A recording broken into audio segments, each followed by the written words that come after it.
Hello students, welcome back.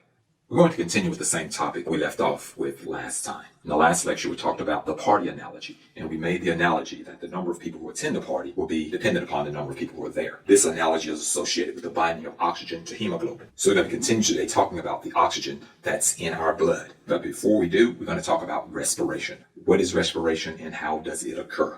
In the atmosphere we have lots of oxygen. And so in this lecture, we're going to talk about how that oxygen gets from the air that we breathe and into our blood.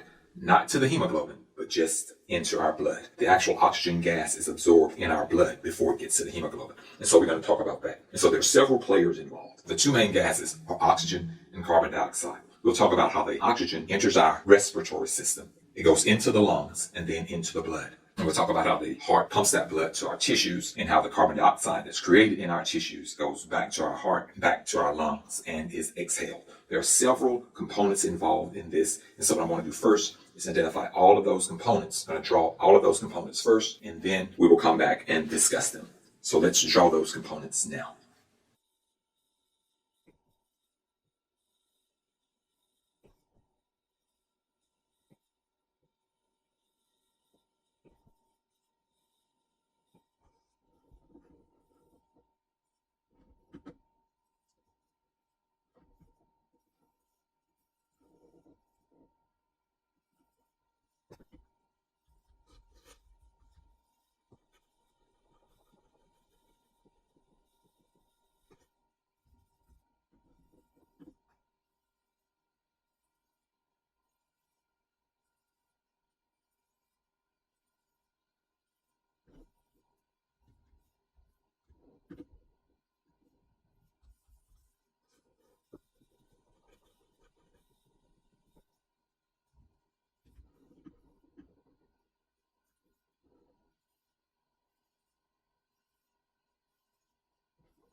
And so here we see all of the components involved in respiration.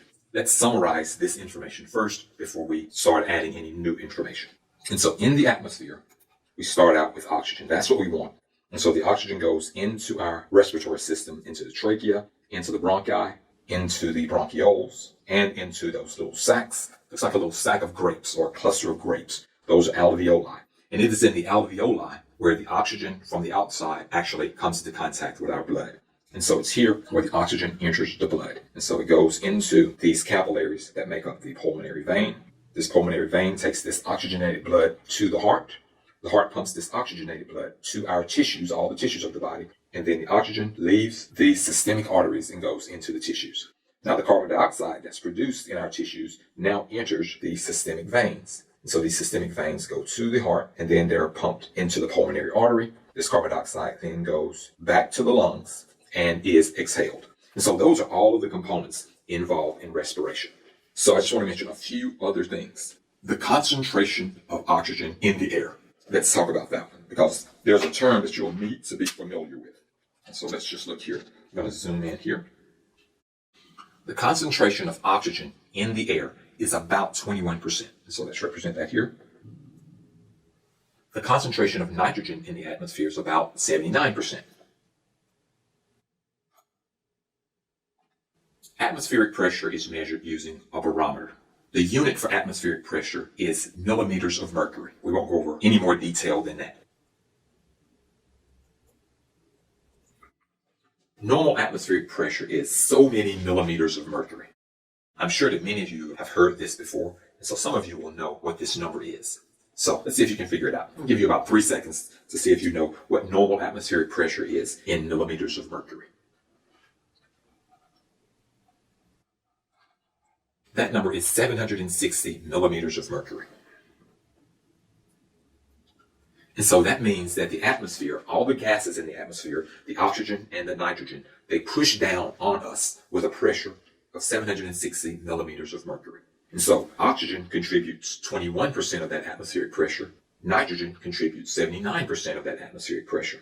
So if we did the math here, The pressure of oxygen is just going to be 21% of 760. Let's do the math. So the pressure of oxygen in the atmosphere, its part is 160 millimeters of mercury. And the part contributed by nitrogen is 600 millimeters of mercury. And so we call these numbers the PO2 or the PN2. Since they're part of the whole, we call these partial pressure. So PO2 is the partial pressure of oxygen in the atmosphere. This is a lot of detail, and I really did not want to go over partial pressures with you. But when we start talking about the amount of oxygen in the blood, it's represented as a partial pressure. And so a gas like oxygen in the atmosphere exerts a partial pressure. But a gas in a liquid, when oxygen gas is in your blood, it also exerts a partial pressure. And so that's why I'm going over this, because it is vitally important that you at least know what partial pressure is and how it's calculated.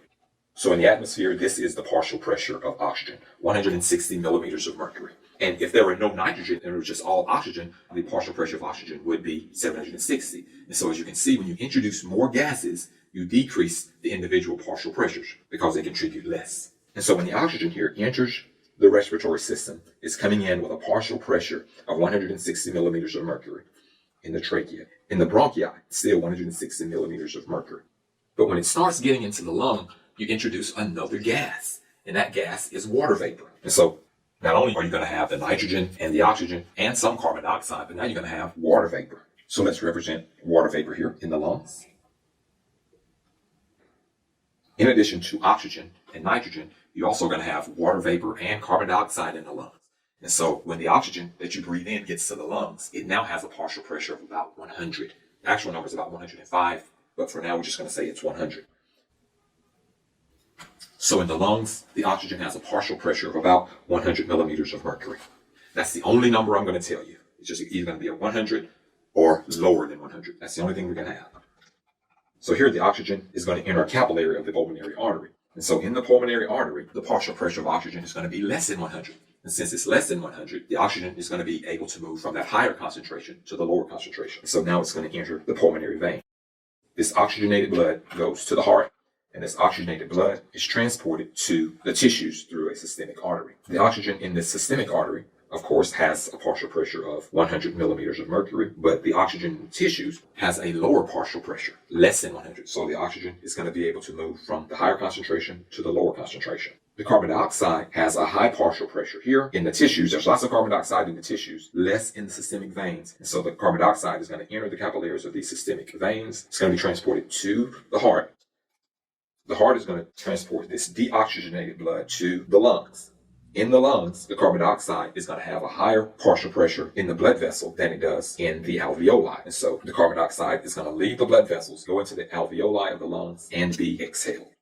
And so the main points here that I want you to know is that a gas can have a partial pressure in another gas, like oxygen can have a partial pressure in air. And oxygen can also have a partial pressure in a liquid, in blood. Not the oxygen that's bound to the hemoglobin, but the oxygen that's just in the blood can have a partial pressure. In the blood, it's either going to be 100 or less than 100. If the partial pressure of the oxygen in the tissues is less than 100, then the oxygen is going to move from the blood to the tissue. If the partial pressure of carbon dioxide is higher in the tissue than it is in the blood, carbon dioxide is going to move from the tissue to the blood. It's just diffusion. It's just a really, really complicated way of explaining diffusion. Things just move from a higher concentration to a lower concentration, from a higher partial pressure to a lower partial pressure. If you just think in your mind, partial pressure is the same as concentration, then you'll be okay. It's not exactly the same, but for the sake of all of the discussions that we will have, they are the same. This is all I have to say about respiration. Hopefully, this all makes sense to you. In the next lecture, we're going to talk about the binding of the oxygen to the hemoglobin. With partial pressure, the oxygen is dissolved in the blood. But when we get to hemoglobin, the oxygen is going to leave the blood itself. The liquid part of the blood is going to bind itself to hemoglobin. So that concludes this lecture on partial pressure. I hope that you've learned a lot.